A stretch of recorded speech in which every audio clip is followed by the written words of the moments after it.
Astaghfirullah. Bismillahirrahmanirrahim. Assalamualaikum warahmatullahi wabarakatuh.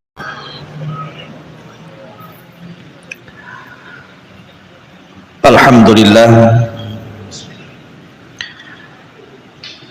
Alhamdulillahilladzi ja'ala asy-syamsa diya'an wal qamara nuran wa qaddarahu manazila lita'lamu adada as-sinina wal hisab. Ma khalaqallahu dzalika illa bil haqq yufassilul ayati liqaumin ya'lamun. Asyhadu an la ilaha illallah wahdahu rabbi la syarika lah wa asyhadu anna Muhammadan abduhu wa rasuluhu alladzi la nabiyya ba'dah, amma ba'd. Ma'asyiral muslimin yang dimuliakan Allah Subhanahu wa taala.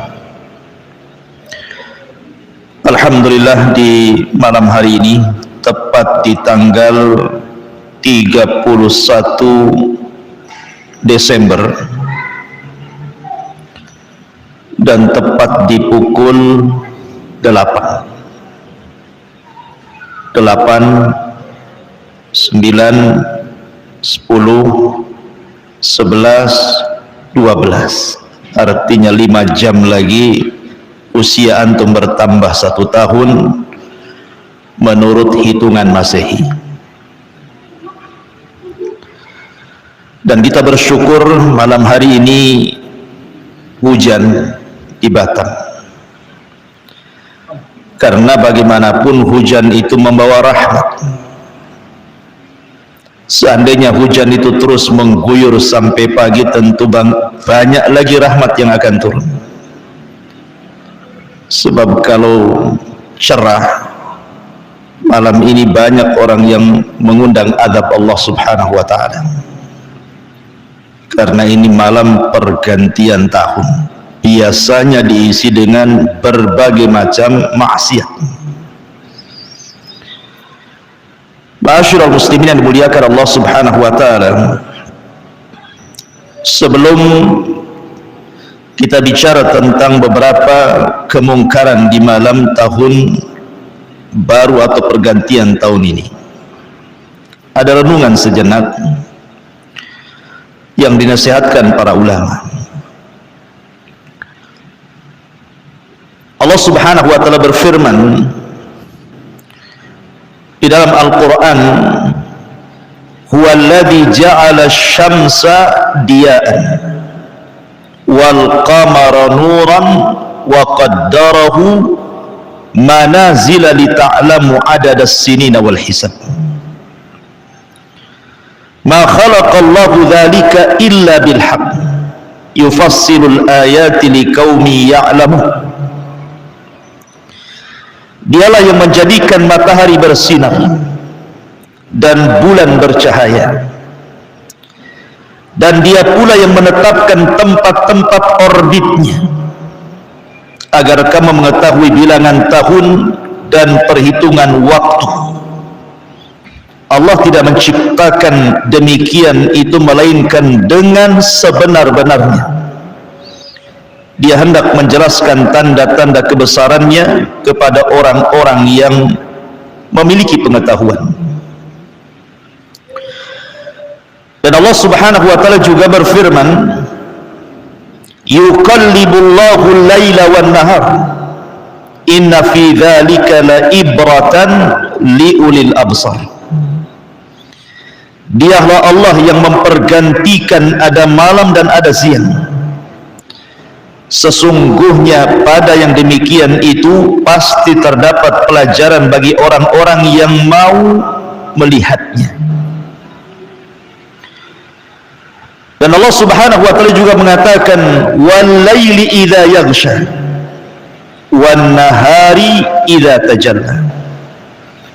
Demi waktu malam ketika menutupi cahaya siang, dan demi siang ketika terang benderang. Dan Allah Subhanahu wa taala juga mengatakan wadduha wal laili idza saja, demi waktu duha ketika matahari naik sepenggal, dan demi malam apabila telah sunyi.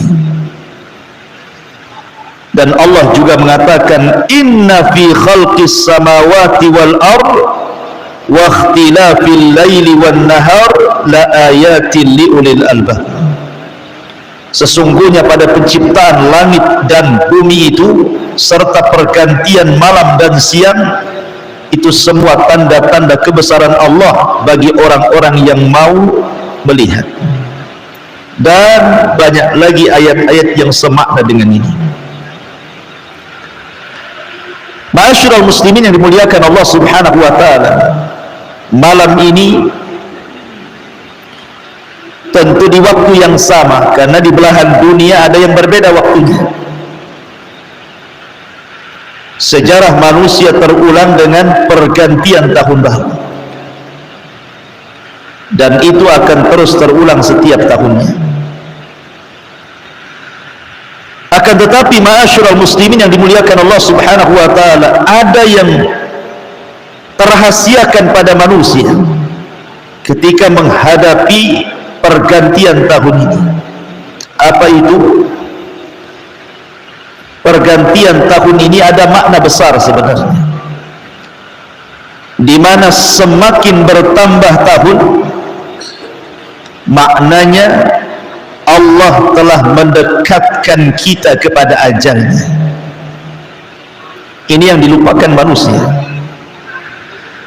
Jadi pergantian tahun hakikatnya mendekatkan kita kepada ajal kita. Karena Nabi Shallallahu Alaihi Wasallam yang mengatakan, a'maru ummati baina sittina wa sab'in, usia umatku itu antara 60 sampai 70 tahun saja, sedikit yang melewati itu. Artinya dengan pergantian tahun ini kita sudah bisa mengira-ngira usia kita berapa, dan Rasul sudah memberikan patokan usia umatnya.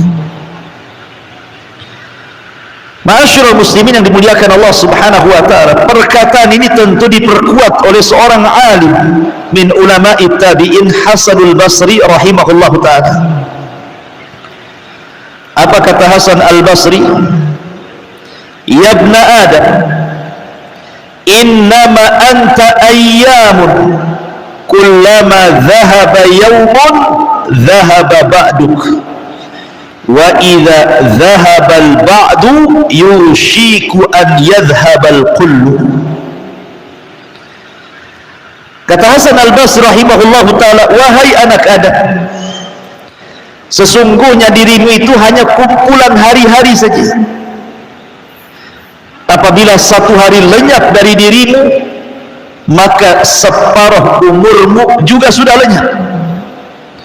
Dan apabila separuh umur sudah lenyap, dikhawatirkan seumur atau seluruh umurmu juga akan lenyap. Artinya bahwa dengan berjalannya ada siang ada malam, berganti menjadi pekan, pekan berlalu menjadi bulan, bulan pergi menjadi tahun, hakikatnya kita telah mendekati ajal kita.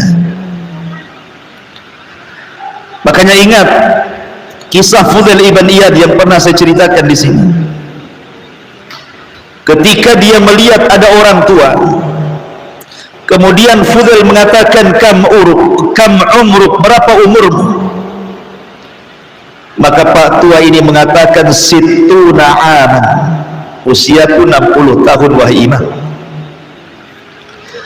Maka Fudail ibn Iyad mengatakan, tushiku antasila ilallah. Kalau usia 60 tahun artinya dari semenjak akil balik Anda berjalan terus sampai 60 tahun, maknanya engkau berjalan sudah jauh dan sudah mendekat kepada Allah. Maka sang kakek mengatakan, inna lillah wa inna ilaihi rajiun.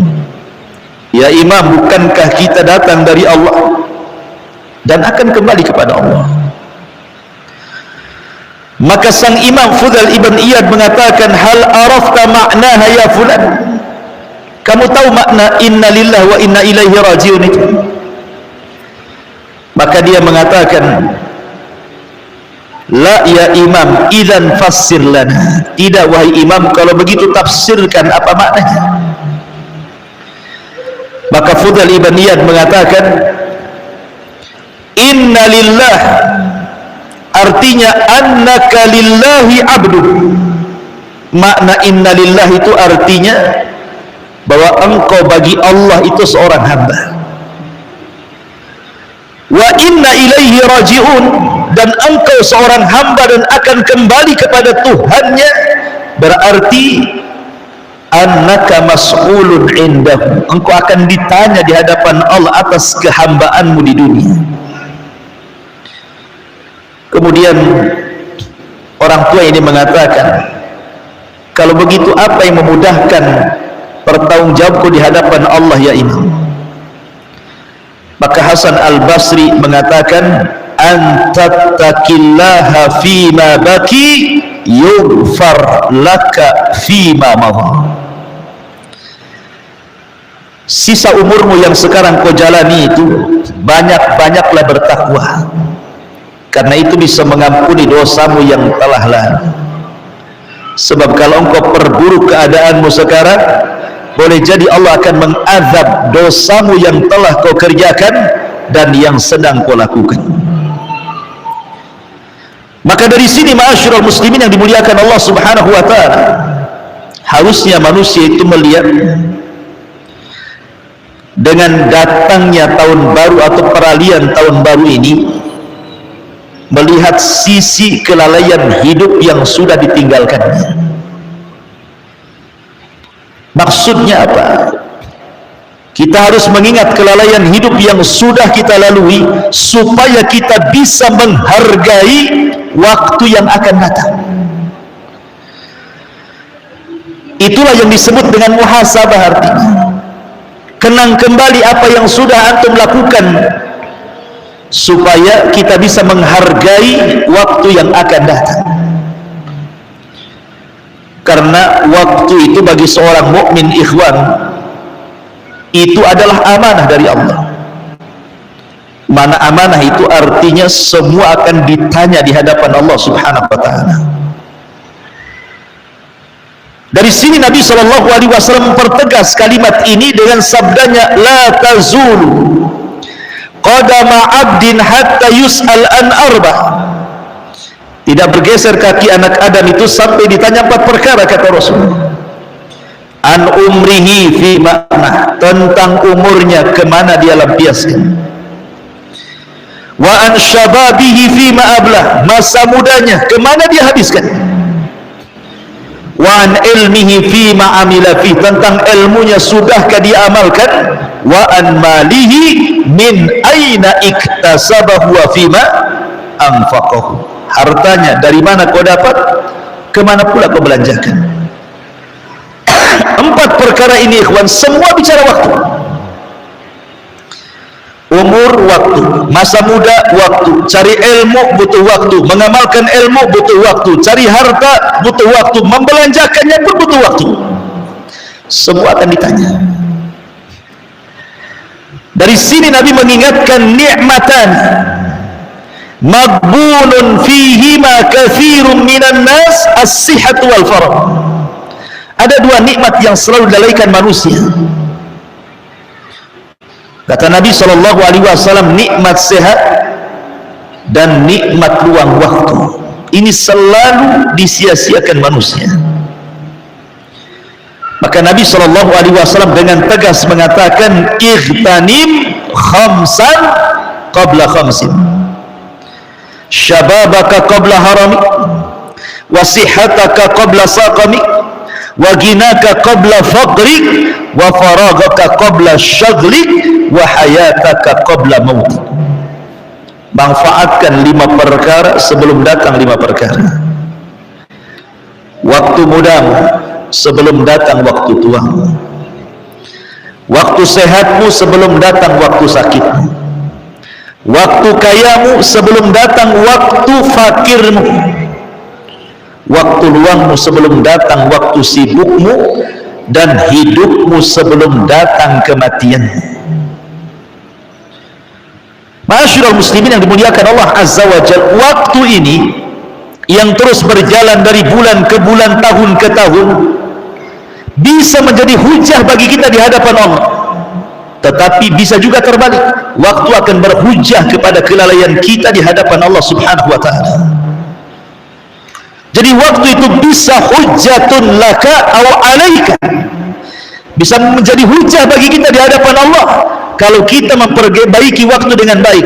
Tapi boleh jadi dia bisa berhujah waktu itu untuk kelalaian kita di hadapan Allah. Dari sini Hasan Al-Basri rahimahullah ta'ala mensifatkan bagaimana para ulama salaf dulu tentang harganya sebuah waktu. Apa kata Hasan Al-Basri? Adaraktu aqwaman kanu ala awqatihim ashadda minkum hirsan ala darahimikum wa dananirikum. Kata Hasan Al-Basri, sungguh aku dahulu menjumpai sebuah kaum. Tentu karena Hasan Al-Basri ini eranya tabi'in, berarti yang dijumpai para sahabat. Sungguh aku menjumpai sebuah kaum di mana mereka terhadap waktu-waktu mereka sangat luar biasa menghargainya dibandingkan uang dirham kalian dan uang dinar kalian. Karena kita sibuk itu gara-gara mencari uang kan, gara-gara mencari rupiah, dolar, ringgit dan yang semacamnya. Itulah kita disibukkan dengan dunia. Tapi zaman dulu, kata Hasan Al-Basri, aku mendapatkan sebuah kaum yang waktu bagi mereka lebih berharga dibandingkan uang-uang kalian.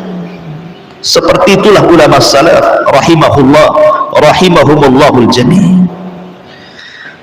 Makanya kalau kita lihat hadis-hadis Nabi, ikhwan, Nabi itu sebagai waktu. Ketika Nabi SAW ditanya tentang ayyul amali ahabbu ilallah, Rasul, amal yang paling afdal, yang paling dicintai Allah itu apa? Apa kata Rasul? As-salatu ala waktiha, salat tepat waktu. Rasul menghargai waktu. Karena Allah yang mengatakan inna salata kanat alal mu'minina kitaban, salat itu ada waktu-waktu yang sudah ditetapkan bagi orang-orang yang beriman. Al-Imam Ibnul Qayyim rahimahullahu ta'ala sampai mengatakan, idza aradallahu bil abdi khairan a'anahu bil waqti wa ja'ala waqtahu musa'idan lahu, wa idza arada bihi syarran ja'ala waqtahu alaihi wa nakadahu waqtuhu. Kata Imam Ibnul Qayyim rahimahullahu ta'ala, Allah kalau hendak memperbaiki hambanya, maka Allah akan jadikan waktunya untuk membantu ibadahnya. Tapi kalau Allah hendak membuat hamba itu buruk, maka Allah jadikan waktu menyibukkan dunianya dan waktu mengotori kehidupannya. Makanya Abdullah bin Mas'ud radhiyallahu anhu, dia paling menyesal kalau satu hari saja tidak digunakan waktunya untuk hal-hal yang bermanfaat. Itu satu hari itu. Gimana kalau 1 tahun?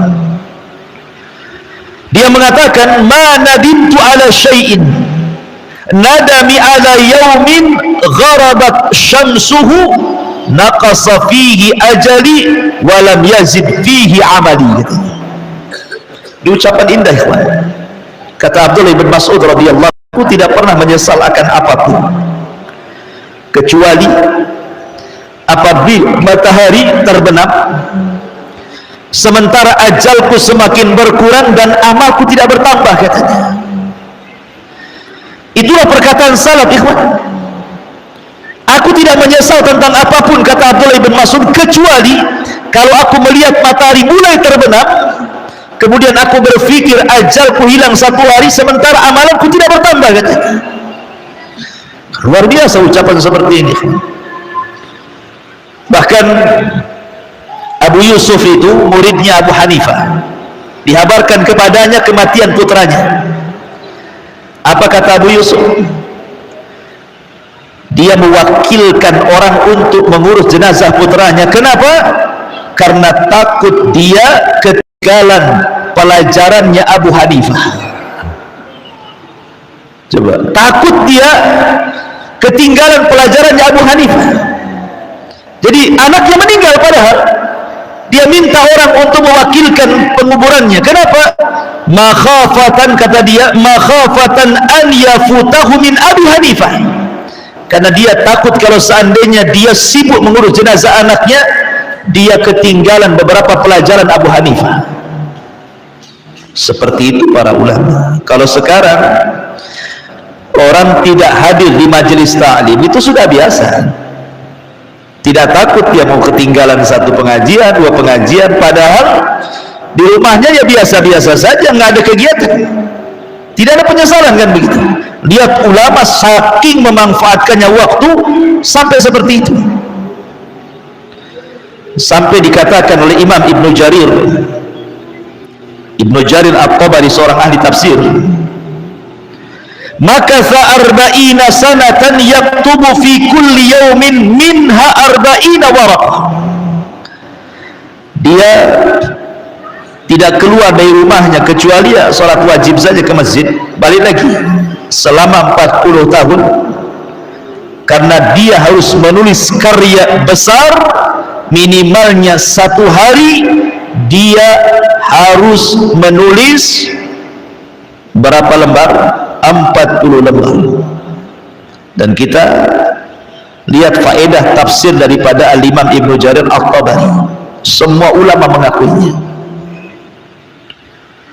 Bahkan karena sibuknya orang-orang dulu itu belajar, sampai tidak kepikiran mau kawin. Ibnu Taimiyah tidak kawin, Imam Nawawi juga tidak menikah, Al-Imam At-Tabari juga tidak menikah. Banyak para ulama tidak menikah. Kenapa? Karena sibukkan dengan belajar, thalabul ilmi, mengajar, berjihad, dan begitu seterusnya, sehingga tidak kepikiran perempuan. Tentu tidak menyelisih kata-kata la ruhbaniyata fil Islam, bahwa tidak ada ruhbaniyah, pendeta-pendetaan dalam Islam itu harus menikah. Tapi boleh orang itu meninggalkan menikah kalau seperti mereka para ulama. Walaupun tentu yang menggabungkan menikah dengan thalabul ilmi jauh lebih baik.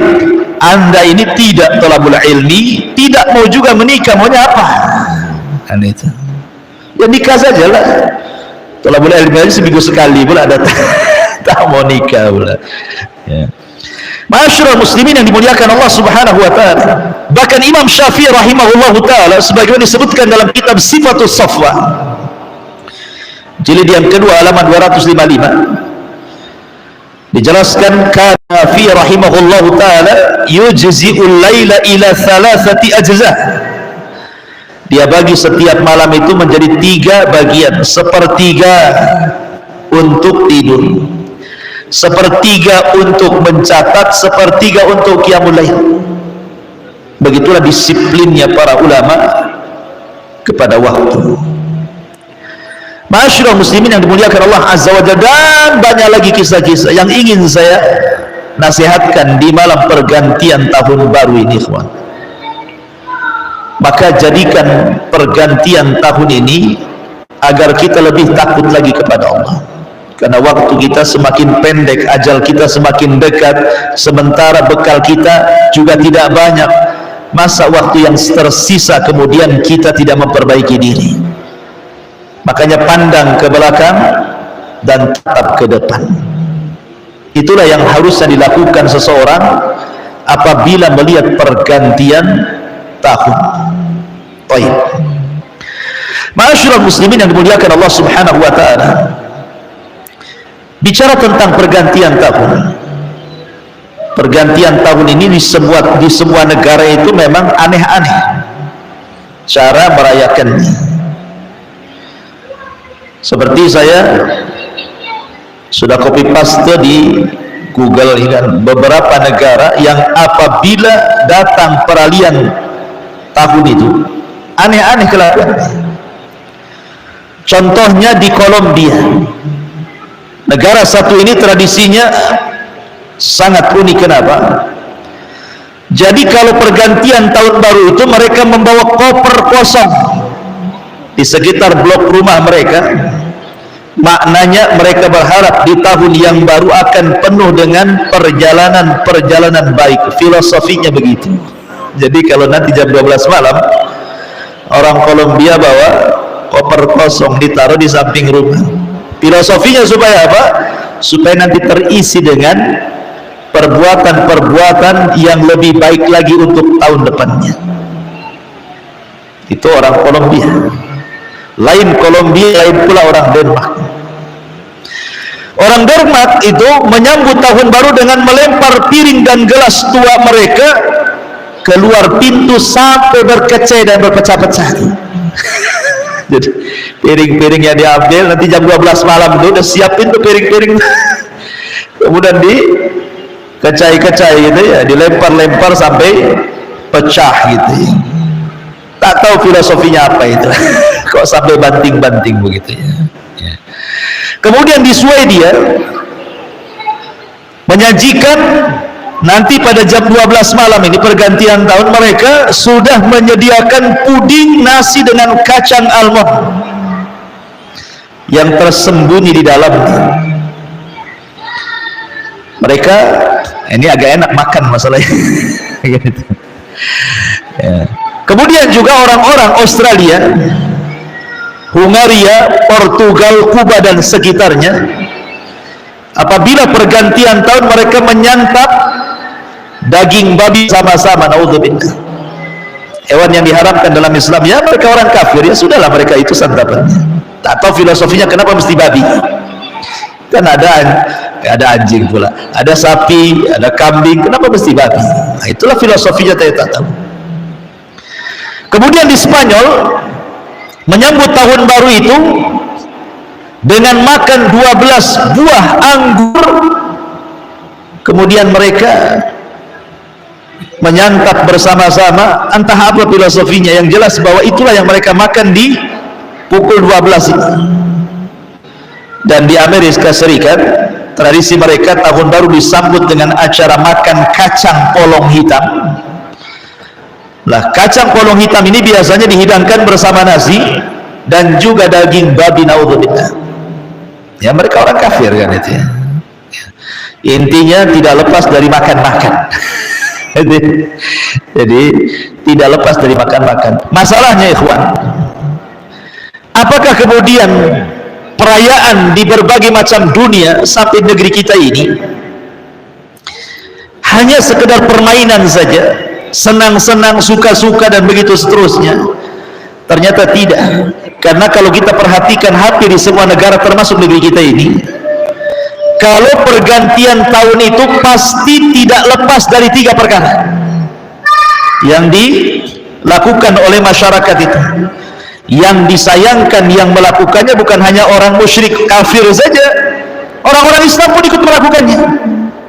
Satu, tidak lepas dari petasan dan kembang api. Petasan dan kembang api, satu. Yang kedua, tidak lepas dari nyanyi-menyanyi. Yang ketiga, tidak lepas dari meniup terompet. Perhatikan, 3 perkara ini adalah kebiasaan 3 agama. Menyalakan kembang api artinya menyalakan api. Ini tradisi siapa? Majusi, penyembah api. Kemudian niup terompet kebiasaan budaya siapa? Yahudi. Dan menyanyi kebiasaan orang-orang Nasrani. Mereka suka nyanyi. Makanya artis-artis banyak orang Nasrani, ahli-ahli pakar-pakar nyanyi mereka. Jadi ketika kita menyalakan kembang api, menyanyi, kemudian meniup trompet itu, sadar ataupun tidak sebenarnya Anda sedang tasyabbuh dengan 3 agama. 1 Majusi, 2 Nasrani, 3 Yahudi. Baik, artinya di sini bahwa setiap perayaan yang dilakukan di luar agama Islam itu pasti ada sebuah keyakinan yang melatar belakangi kenapa mereka sampai merayakan seperti itu. Pasti ada. Ketika orang Buddha, mereka kemudian mengadakan tahun baru mereka, tentu mereka akan mengait-ngaitkan dengan Budanya. Ketika orang Hindu melakukan tahun baru mereka, pasti tidak lepas mengait-ngait dengan Brahmanya. Ketika Nasrani juga melakukan tahun baru mereka seperti Natal, pasti tidak lepas bicara tentang ketuhanan Yesusnya, kan itu. Begitu juga Yahudi dan begitu juga agama-agama yang lain itu. Artinya dalam setiap perayaan itu pasti ada keyakinan agama masing-masing, dan itu bertentangan dengan keyakinan kita. Jangan dianggap remeh merayakan sebuah perayaan tahun baru yang bukan dari Islam itu. Karena sadar ataupun tidak, paham ataupun tidak, mengetahui ataupun tidak, maka saya kasih tahu bahwa di balik perayaan itu ada ideologi yang berbeda dengan ideologi kita. Ini bicara soal iman kufur, soal tauhid syirik, dan begitu seterusnya. Kalau kita melihat ikhwan, ayat-ayat dan hadis Nabi SAW, perhatikan, Allah mengatakan, wala tahinu wala tahzanu wa antumul a'launa in kuntum mu'minin. Jangan merasa rendah, merasa lemah, jangan pura merasa sedih, karena engkau umat yang paling tinggi jika engkau merasa orang-orang yang beriman. Yang harus kita tanamkan, umat Islam itu umat yang tinggi, lebih tinggi dibandingkan Yahudi dan Nasrani dan semua agama yang lain.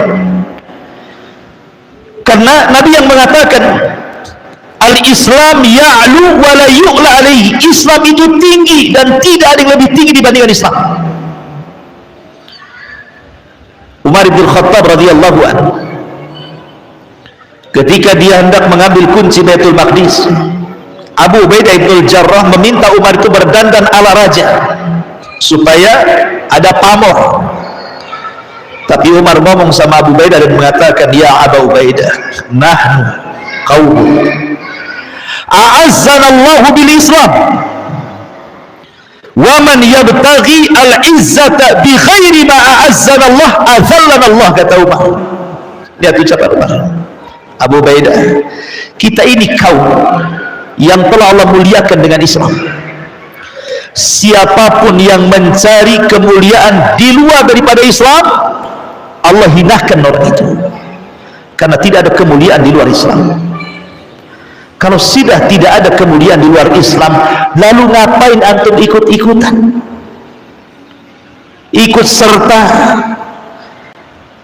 bahkan menjadi panitianya pula di situ, bahkan kemudian ikut meramaikan, membelikan trompetnya, membelikan petasannya, membelikan kembang apinya, membelikan konsumsinya, dan begitu seterusnya. Islam itu lebih tinggi, mereka tidak lebih tinggi dibandingkan Islam. Lalu untuk apa kita tasyabuh dengan mereka? Masyaallah muslimin yang dimuliakan Allah Subhanahu wa taala, Islam ini agama lengkap ikhwan. Kita tidak berhajat pada luar Islam. Al-yauma akmaltu lakum dinakum wa atmamtu alaikum ni'mati wa raditu lakumul Islam madina. Hari ini telah kusempurnakan agamaku, kusempurnakan nikmat Islamku, dan kuredoi Islam sebagai agama kalian. Ketika ayat ini turun, orang Yahudi ini merasa cemburu dan mengatakan kepada Salman, ya Salman, kalau seandainya ayat itu turun kepada bangsa kami Yahudi, tentu kami akan menjadikan turunnya ayat itu sebagai hari raya kami. Orang Yahudi pengen ayat itu, kita pula sekarang pengen menjadi Yahudi pula. Terbalik kan itu. Masyaallah muslimin yang dimuliakan, makanya dengan tegas Allah mengatakan, wa man yabtaghi ghairal islami dinan falan yuqbala minhu wa huwa fil akhirati minal khasirin. Siapapun yang mencari agama selain daripada Islam, rugi dia, tidak akan diterima amalannya. Kenapa? Karena inna dina indallahil Islam. Agama yang paling diridhoi oleh Allah adalah Islam. Maka kalau anda meminta kemuliaan, mintalah kepada zat yang telah menganugerahkan Islam kepada kita. Man kana yuridul izzah falillahil izzatu jami'ah. Siapa yang ingin kemuliaan, minta kepada Allah. dan Islam agama yang telah memuliakan semuanya. Kenapa saya ingin memukadimahi, menjelaskan tentang kehebatan, keluhuran, ketinggian, kemuliaan Islam, supaya anda tahu bahwa Islam tidak berhajat kepada di luar Islam. Apapun yang mendekatkan anda ke surga sudah dijelaskan, apapun yang menjauhkan anda dari neraka sudah dijelaskan. Tidak ada satupun kecuali Islam punya. Lalu untuk apa kemudian ikut serta dalam perayaan yang bukan bagian dari Islam? Seolah-olah anda menganggap Islam itu kurang sempurna. Islam ini sempurna, tinggi. Jangan merendah kepada dua daripada Islam. Karena umumnya ikhwan, ada dua poin yang disebutkan para ulama. Kenapa banyak kaum muslimin yang ikut budaya kafir sampai kepada ikut hari raya orang kafir? Karena mereka memandang bahwa orang-orang kafir itu jauh lebih modern, jauh lebih mudah, lebih lebih tinggi, lebih mulia dibandingkan dirinya. Sama kalau kita melihat orang-orang Eropa, kita katakan orang Eropa itu orangnya pinter-pinter, maju negaranya dan macam-macam. Sehingga ketika mereka membuat acara, kemudian ingin ikut pula kita dengan acara mereka, supaya tidak ketinggalan zaman. Jadi alasannya supaya tidak ketinggalan zaman. Jadi kalau tidak ikut itu ditanya, kamu tinggal di mana? Di desa mana? Jadi seolah-olah kita rendah. Jadi kalau ingin tinggi, ikuti orang yang tinggi gitu ya. Padahal dia salah. Islam jauh lebih tinggi dibandingkan mereka. Ini satu poin. Yang kedua, ingat ikhwan, kalau orang sudah tertanam dalam hatinya kecintaan kepada tasyabbuh, menyerupai ritual-ritual di luar daripada Islam, maka Allah akan cabut kesenangannya dalam hatinya untuk merayakan hari raya sendiri. Kalau orang sudah senang merayakan hari raya orang lain, maka ketika datang hari raya sendiri, dia sudah tidak begitu senang, dicabut. Karena wala itu meletakkan loyalitas, artinya meletakkan cinta. Ketika meletakkan cinta, akhirnya tasyabbuh. Ketika tasyabbuh, Rasul mengatakan, man tasyabbaha biqaumin fahuwa minhum. Siapa yang tasyabbuh dengan sebuah kaum, maka engkau termasuk mereka. Coba lihat kaum muslimin sekarang.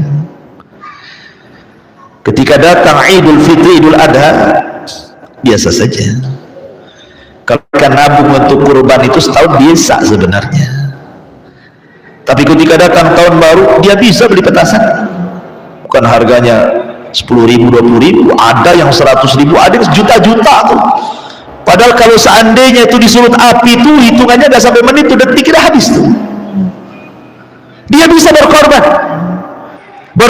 waktunya, berkorban tenaganya, berkorban uangnya. Coba bayangkan. Coba malam ini hujannya selesai, mulai ini banyak orang keluar. Ya. Coba di Batam saja kalau tahun baru itu orang rela-rela ikhwan, malam-malam nunggu jam 12 malam kemana? Ke Barelang ikhwan,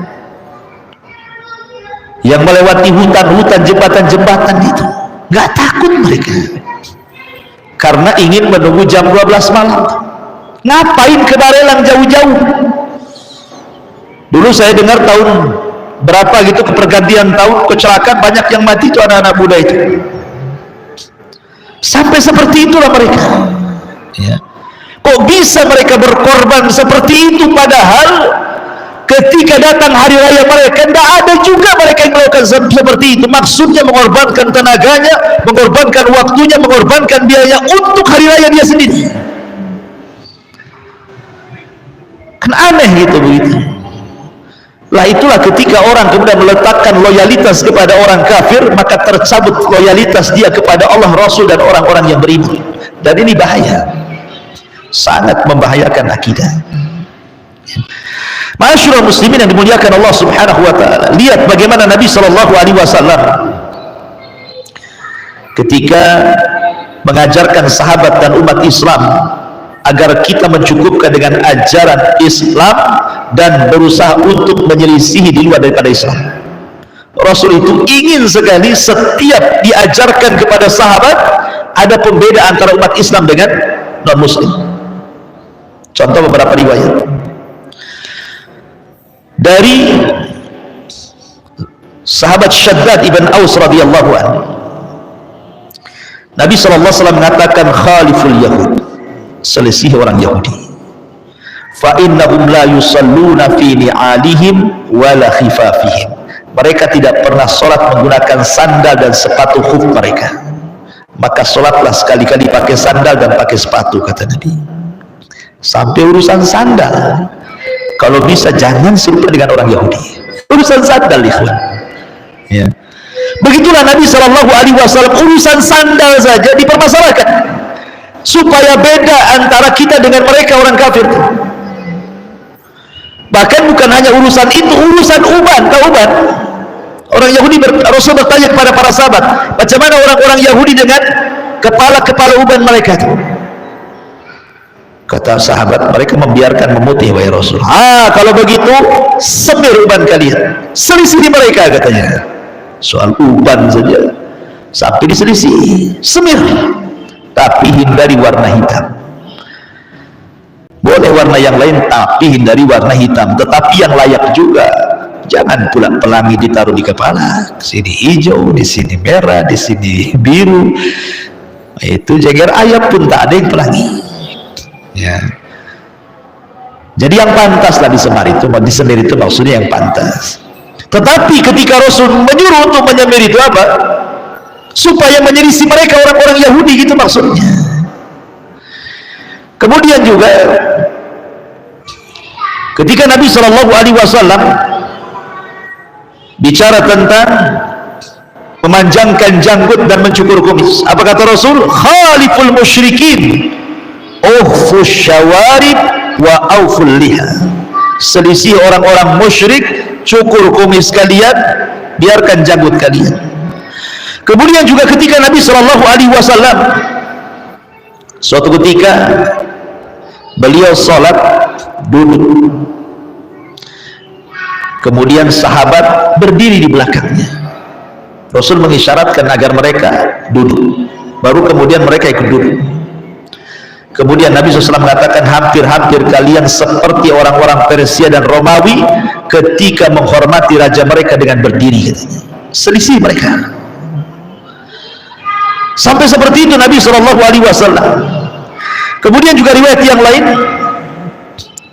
ketika Anas ibn Malik radhiyallahu anhu menceritakan, dan ini syahid pembahasan di malam ini, kita akan fokuskan kepada kisah Anas bin Malik ini. Jadi ketika Anas bin Malik radhiyallahu menceritakan tentang kisah Rasul yang hijrah dari Mekah ke Madinah, kata Anas bin Malik radhiyallahu anhu, qadima Rasulullah sallallahu alaihi wasallam al-Madinata wa lahum yawmani yal'abuna fihima. Ketika Rasul sampai di kota Madinah, Rasul melihat ada 2 hari yang dirayakan orang-orang Madinah, mereka bermain-main di situ. Faqala, maka Rasul mengatakan, ma hadzanil yaumani, hari apa ini? 2 hari apa ini yang kalian bermain-main dan hari rayakan itu? Maka kemudian orang-orang Madinah mengatakan, ya Rasulullah, wahai Rasul, kunna nal'abu fihi ma fil jahiliyah. Rasul, kami sudah biasa mengadakan hari raya 2 hari dalam setahun ini sejak zaman dahulu jahiliyah, memang sudah begini tradisi di sini, gitu. Ingat bahwa sahabat orang-orang Ansor yang ketika merayakan hari raya orang-orang jahiliyah itu, bukan mereka menyembah berhala, tidak, hanya main-main soal urusan dunia saja, kumpul-kumpul, makan-makan, ngobrol-ngobrol gitu saja ya. Tidak ada mereka melakukan keyakinan-keyakinan, tidak, nggak mungkin sahabat melakukan keyakinan kan ya. Mereka hanya karena ini tradisi budaya nenek moyang mereka, memang hari itu kemudian memang hari ulang tahunnya orang-orang jahiliyah, maka mereka cuti, tidak kerja, mereka kumpul dengan keluarga, ngobrol, makan-makan gitu saja. Maka Rasul mengatakan, innallaha qad abdalakum bihima khairan minhuma yaumal adha yaumal fitri wa yaumal fitri. rawahu Abu Dawud. Ingat, Allah sudah menggantikan keduanya dengan yang lebih baik daripada keduanya. Kemudian Rasul menyebutkan Idul Adha dan Idul Fitri. Shadaqa Rasulullah ikhwan, sungguh benar ucapan Rasul. Kenapa Rasul mengatakan lebih baik? Allah sudah menggantikan hari raya kalian dengan hari raya yang jauh lebih baik. Kita perhatikan hari raya kita dengan hari raya orang-orang itu. Kalau kita masuk hari raya, anggap saja Idul Fitri, malamnya kita bertakbir, membesarkan Allah subhanahu wa ta'ala, bertahlil, mentauhidkan Allah, bertahmid, memuji Allah, atau dengan bahasa kita takbiran, ya kan? Kemudian bangun pagi, mandi sunnah, pakai pakaian baru, walaupun tidak baru ya bersih, pakai wewangian, kemudian terus lisannya bertakbir sampai ke tanah lapang. Sampai di tanah lapang sholat lagi. Habis sholat saling mendoakan, takabbalallahu minna wa minkum, silaturahim. Indah ikhwan, inilah ulang tahun kita, begini bentuknya. Kalau Idul Adha ada takarrub lagi, mendekatkan diri kepada dengan cara apa? Dengan cara menyembelih kurban, dibagi-bagi kepada fuqara wal masakin lagi. Kemudian menyambung silaturahim dengan orang-orang kaya dengan cara menghadiahkan kambing-kambing, sapi-sapi, unta-unta yang sudah disembelih kurban itu.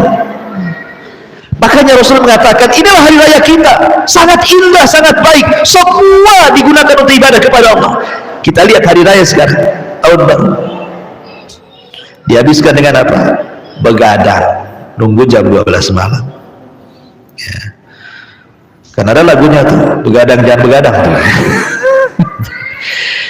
Begadang dia sampai jam 12 malam, di tangannya sudah siap korek dan petasan.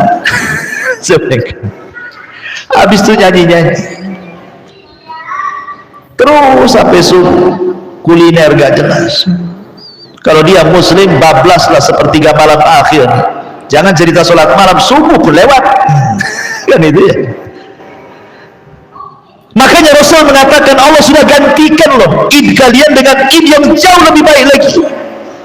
Karena ketika kita ini hari raya, betul-betul kita penuhi dengan sesuatu yang bermanfaat bagi kehidupan kita. Itulah hari raya. Makanya Rasul mengatakan lebih baik dibandingkan hari raya mereka yang hanya niup trompet, mercon, nyanyi. Islam tidak. Begini ikhwan, sedikit bicara sejarah. Dahulu di zaman Romawi kuno,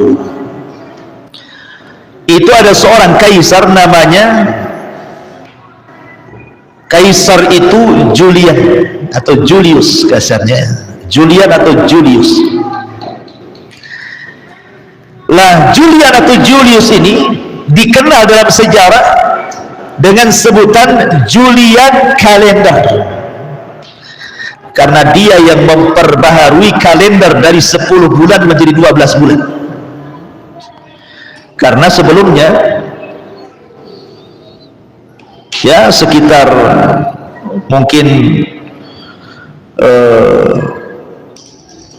ribuan abad yang silam ya tentunya ya, itu penanggalan ataupun kalender itu tidak sampai 12 bulan, hanya sampai ke 10 bulan saja. Jadi mereka merayakan ulang tahun itu hanya di tanggal di bulan Maret.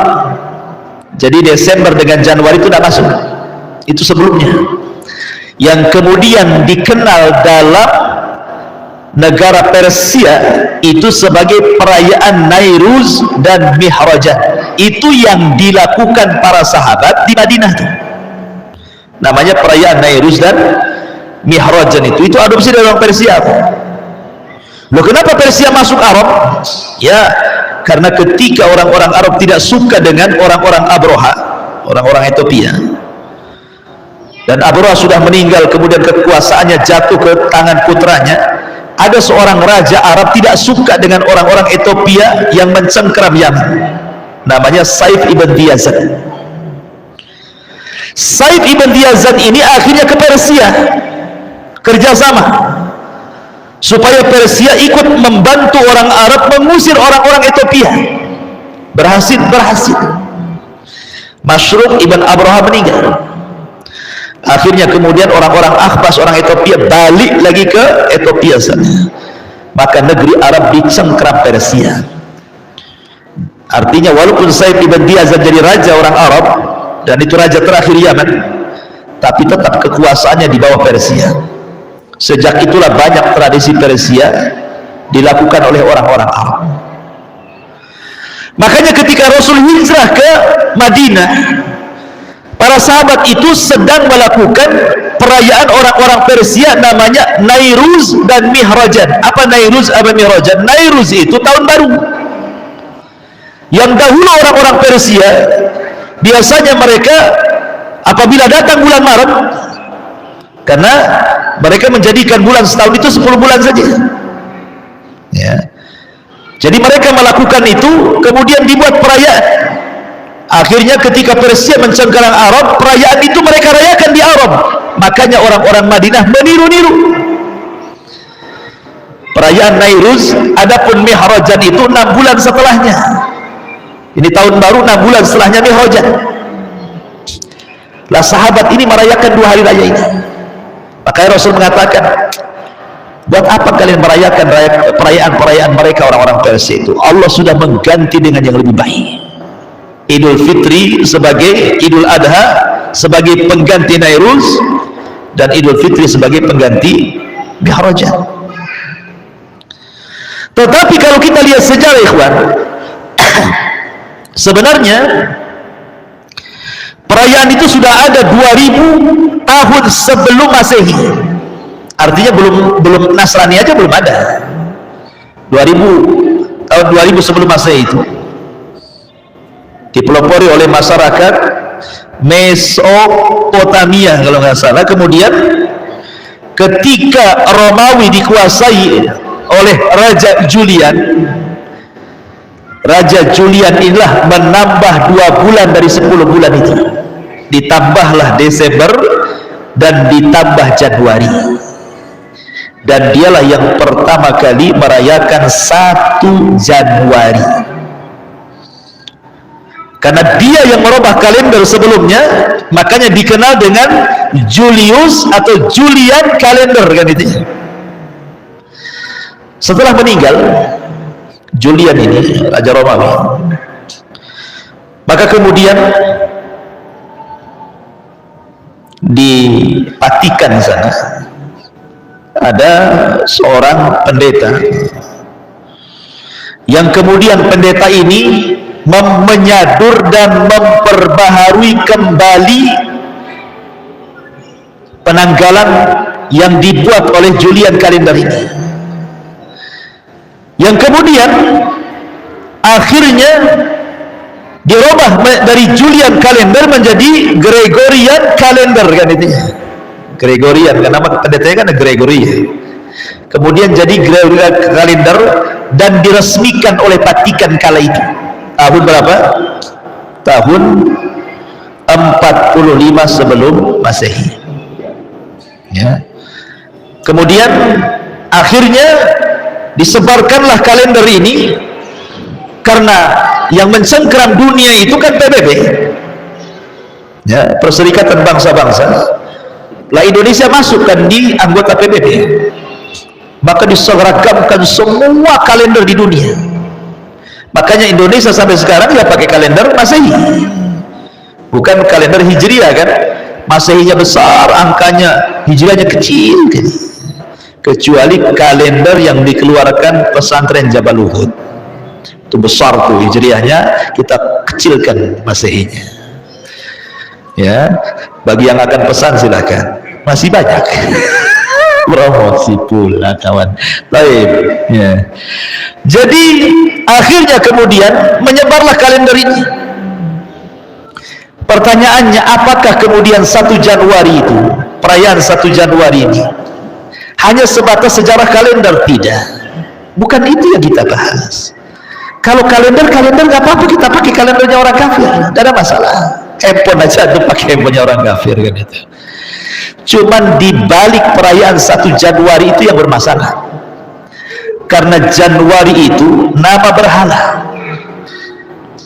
Jadi Januari sendiri adalah nama berhala. Berhala apa? Dahulu orang-orang Romawi, ikhwatul fiddin yang dimuliakan Allah Subhanahu wa taala, ada satu berhala namanya Janus. Berhala ini namanya Janus. Makanya kemudian disebut Januari. Janus jadi Januari. Itu berhala itu, kepalanya 2. Wajahnya menghadap ke depan 1, kemudian menghadap ke belakang 1. Seolah-olah yang ke belakang meninggalkan tahun, yang ke depan menatap tahun. Yang ke belakang tahun 2022, yang ke depan 2023. Lah dewa Janus ini yang kemudian dijadikan nama dari bulan-bulan Masehi, itu semua bulan-bulan Masehi itu semua nama berhala, ikhwan. Mulai Mei-nya, Aprilnya, Agustusnya, itu semua berhala, nama-nama berhala itu yang diyakini orang-orang Romawi kuno, termasuk Januari, 1 Januari itu. Jadi sebenarnya ritual-ritual hari raya mereka itu hanya seremonial saja. Jadi ketika mereka membuat perayaan hari raya tahun baru itu hanya sekedar seremonial. Di balik seremonial itu sebenarnya mereka sedang melakukan sesembahan kepada dewa Januari itu. Ya.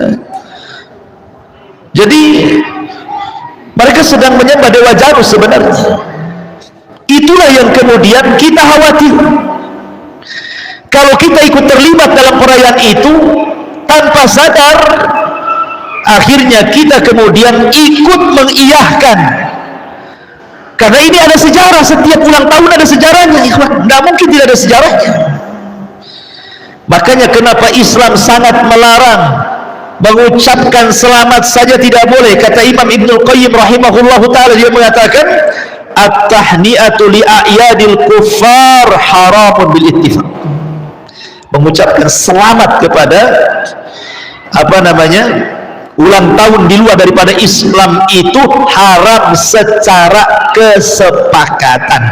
Kalau sudah dikatakan kesepakatan, bukan ranah khilaf, bukan ranah ijtihad. Karena ada yang kemudian orang mencari-cari, oh ini kan masih ijtihad ulama, ranah ijtihad ulama, akhirnya mencari-cari dalil, berakhir dengan membolehkan mengucapkan selamat kepada ulang tahun ajaran agama di luar Islam. Kan banyak tuh di YouTube itu buzzer itu ada apa istilahnya gitu ya. Ya, bahkan bukan hanya dia berani gitu ya, dia muslim, bukan hanya berani mengucapkan selamat kepada hari raya di luar daripada Islam, atribut mereka pun mereka pakai di kepalanya.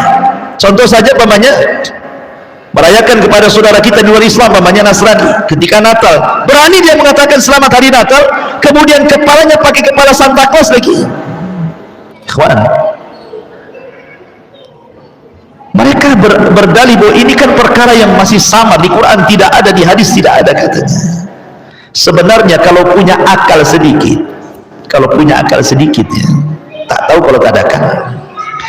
Kalau punya akal sedikit, jangan bicara soal hukum yang dicari-cari oleh mereka atau yang sudah jelas-jelas ulama ahli sunnah memfatwakan haram.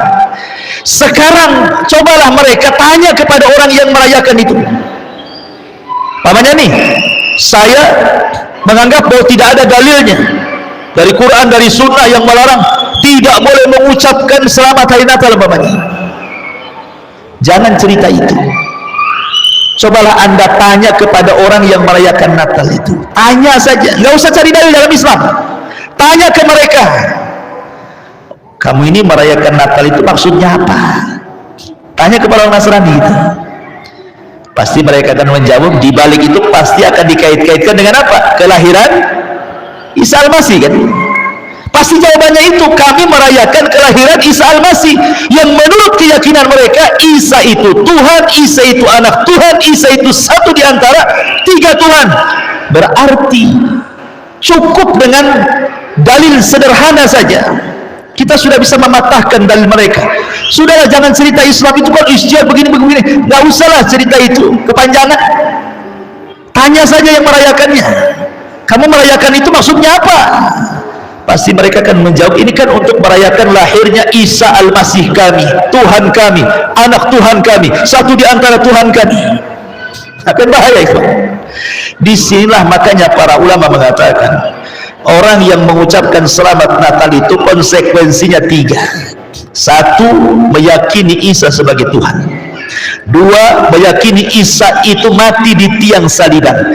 3, meyakini bahwa Isa meninggal tanggal 25 Desember. Padahal tidak demikian. Islam membantah 3-tiganya. Isa Tuhan, tidak. Qul huwallahu ahad. Yang Tuhan itu hanya Allah. Isa itu makhluk Tuhan. Inna mathala Isa kamathali Adam. Permisalan Isa sama dengan Adam. Anda menuhankan Isa karena tidak punya bapak. Adam lebih Tuhan, tak ada bapak, tak ada ibu. Tapi Anda tidak mengatakan ada Tuhan. Adam anak Tuhan. Anda katakan Adam Nabi. Ya. Jadi, dan Allah tegaskan, in laqad kafara alladzina qalu innallaha tsalitsu tsalatsa. Telah kafir orang yang mengatakan Allah itu satu di antara 3 Tuhan. Jelas. Yang pertama, keyakinan Islam, Isa bukan Tuhan, tapi Isa adalah Abdullahi wa Rasuluh. Dia hamba Allah dan Rasulnya. 2, Isa tidak mati di tiang salib. Isa itu diangkat ke langit kedua dan pernah dijumpai Rasul pas saat peristiwa Isra dan Mi'raj. Dan Allah bantah keyakinan Yahudi ketika orang-orang Yahudi mengatakan qatalnal Masih ibn Maryam, kami sudah membunuh Isa. Apa kata Allah?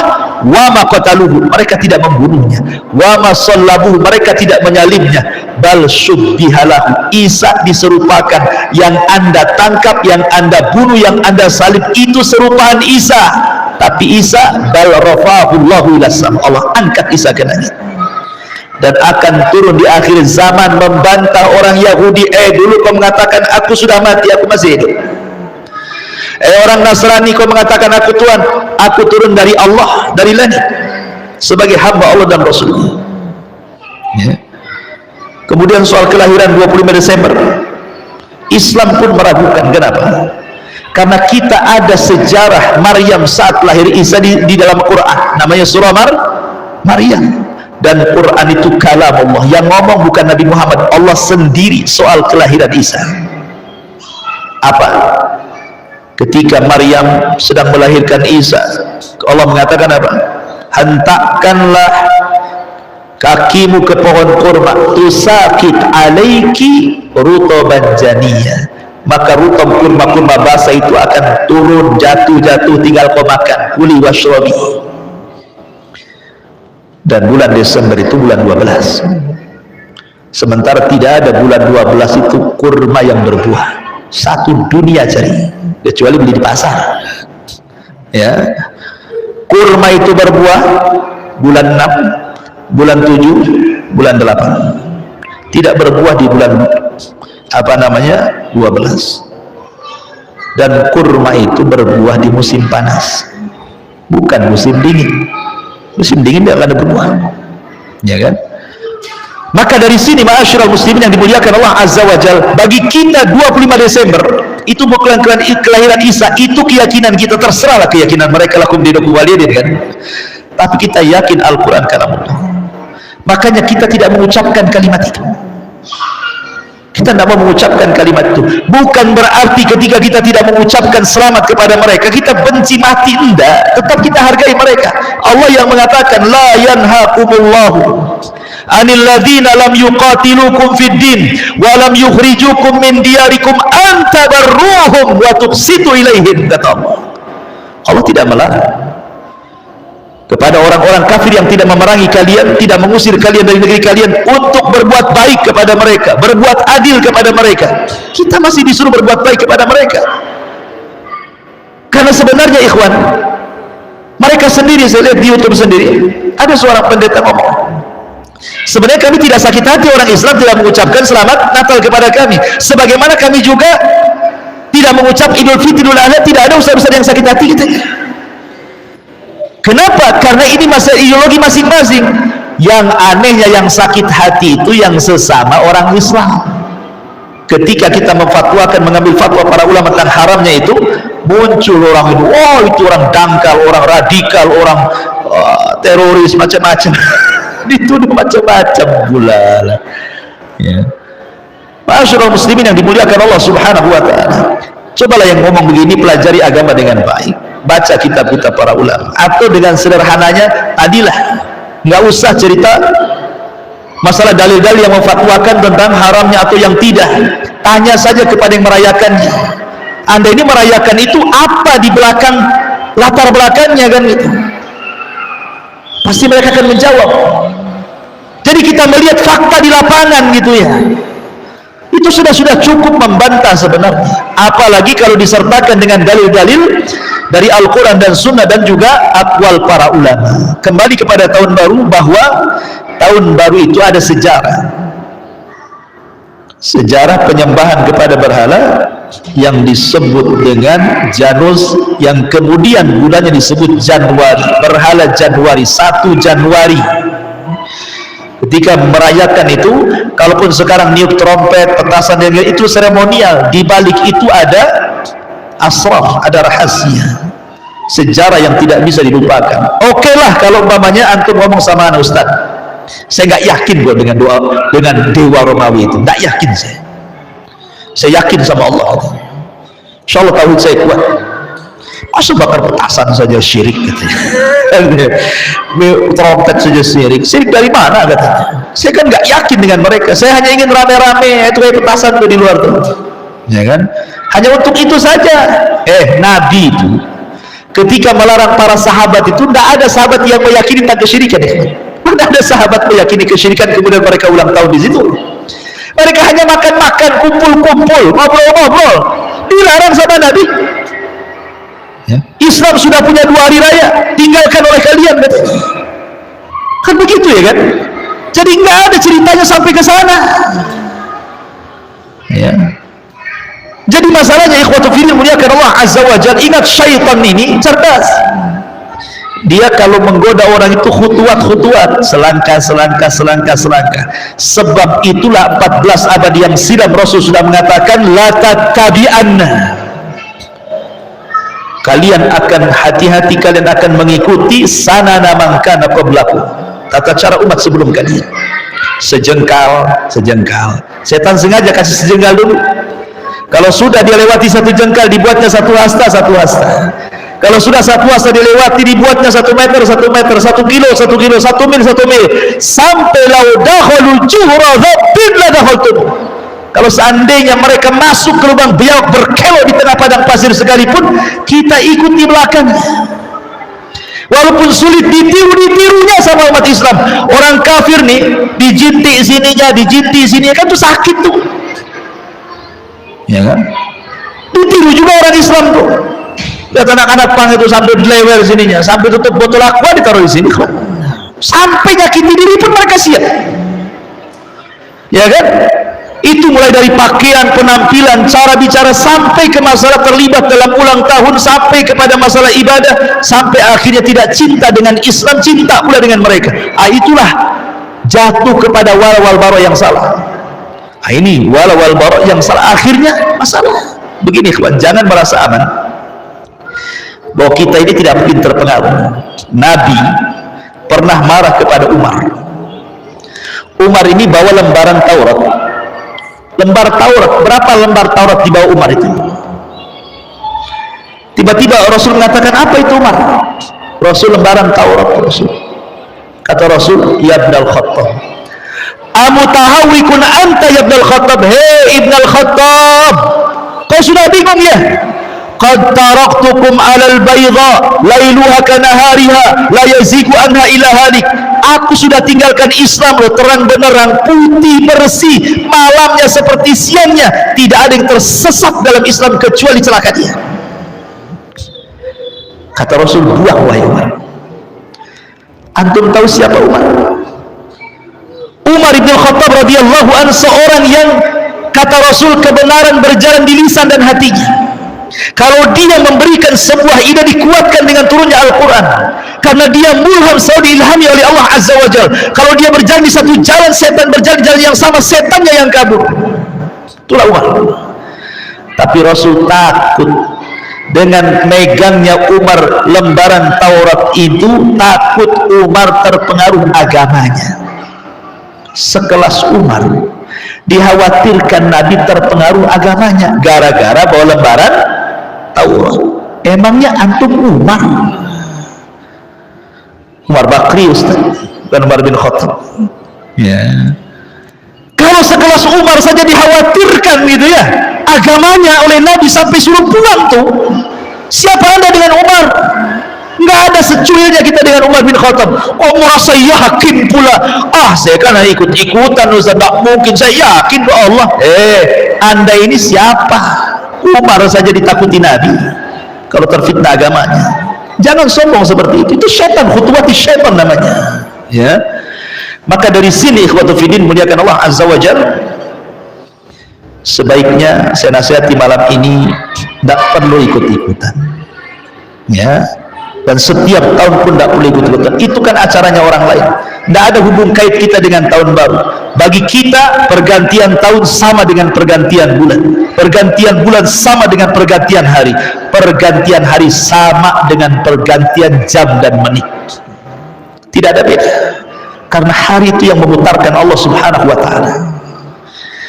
Maka malam ini tidak perlu, anggap saja pergantian tahun sama dengan pergantian bulan, nggak ada apa-apa, ya kan? Nggak ada apa-apa. Kalaupun harus kembali kepada muhasabah di awal, introspeksilah bahwa dengan bergantinya tahun berarti telah dekat umur kita dan telah dekat dengan ajal kita. Subhanakallahumma bihamdika asyhadu an la ilaha illa anta astaghfiruka wa atubu ilaik. Allahu ta'ala alam. Assalamualaikum warahmatullahi wabarakatuh.